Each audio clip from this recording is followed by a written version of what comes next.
mouvement pour l'astrologie à l'Académie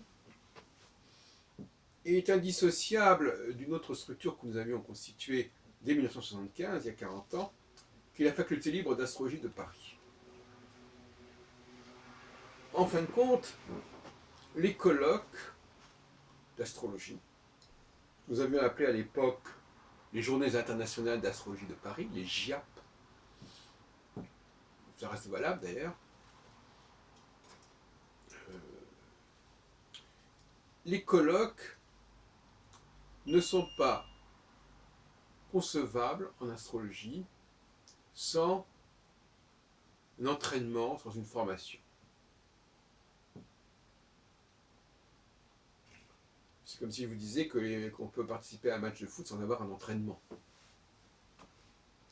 Tout est en affaire d'entraînement. Les hommes politiques savent très bien qu'il faut s'entraîner, qu'il faut... voilà, dans tout domaine, il faut s'entraîner. Quelqu'un qui arrive à un colloque sans entraînement, ben, il ne peut pas en profiter et il ne peut pas apporter grand-chose à ce colloque. Ça, c'est une chose qu'il faut bien comprendre. D'ailleurs, en 2004, quand nous avions organisé ce super colloque du mois de novembre 2004, nous avons organisé plusieurs réunions préparatoires. Et d'une certaine manière, le colloque de dimanche dernier était une réunion préparatoire. C'est bien entendu. Et si nous avons décidé de faire une demi-douzaine de colloques d'ici l'été, c'est bien pour former des gens. Et si à l'époque, dans les années 70, nous avions un grand nombre de colloques, c'était pour former des gens. Car quand on assiste à de nombreux colloques, quand on participe à de nombreuses discussions et débats, on se forme. Et inversement, quand il n'y a plus de vrais colloques, parce qu'on nous parle, l'autre jour, quelqu'un me parlait de pseudo-colloques pour désigner mes propres colloques. Moi, j'appelle plutôt les pseudo-colloques les colloques organisés par le RAO à Lyon, par l'astrologie d'Aquitaine à Bordeaux, ou par l'association Source à Paris. Ça, ce sont des pseudo-colloques. Alors, tout est une question de point de vue. Hein. Bon. Alors, donc, les colloques exigent une formation, exigent un entraînement, exigent de s'aguerrir, de savoir argumenter, de savoir étayer, de pouvoir répliquer avec vivacité et justesse, de savoir écouter ce que dit l'autre, pour pouvoir voir sur quel point on pourrait avoir un angle d'attaque, etc. Donc, on ne peut pas faire l'économie de l'entraînement, et donc il faut participer absolument à tous les colloques, de façon à avancer dans ses performances. Donc j'invite nos amis à être, et encore une fois par mois, c'est pas énorme, mais à être fidèles et réguliers dans leur participation au colloque. Et certains astrologues, évidemment, vont dire, mais oui, on n'est pas des élèves, on ne peut pas comme ça nous former, on sait tout en astrologie, on n'est pas là pour former. C'est pas vrai.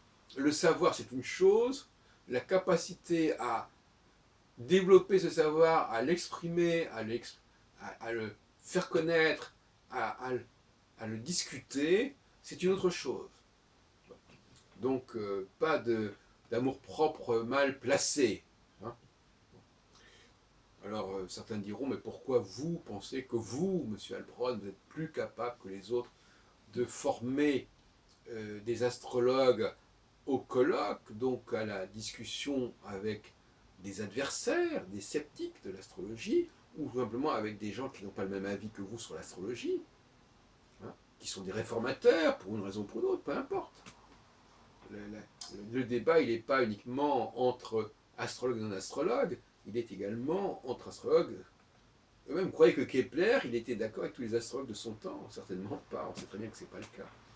Etc. etc. Donc ces désaccords, eh ben, il faut les gérer, il faut les assumer, et il faut faire apparaître, moi j'appelle ça mise à l'épreuve, il faut tester la qualité des arguments, l'efficacité des points de vue, et finalement on arrivera à un, on saura mieux qu'ils sont les plus capables de défendre les couleurs de l'astrologie, et deux, on saura mieux quels sont les arguments qui sont les plus efficaces pour le faire. Voilà les enjeux. Voilà les vrais enjeux. Donc, la faculté libre d'astrologie de Paris co-organise avec le mouvement pour l'astrologie à l'Académie nos colloques. Et donc, ça signifie que ces colloques sont marqués par une problématique de formation, par une problématique d'entraînement, par une problématique d'exercice, et que les gens qui n'ont pas d'entraînement, qui n'ont pas la forme, qui sont fatigués, et qui sont tout au plus capables de répéter des choses qu'ils ont répétées 100 fois, mais qui ne sont pas capables véritablement d'un dialogue, parce que la faculté d'astrologie de Paris, c'est pas de déballer des connaissances, c'est pas ça. Le rôle de l'université, c'est de former les esprits. Comme dirait Montaigne, mieux vaut une tête bien faite qu'une tête bien pleine.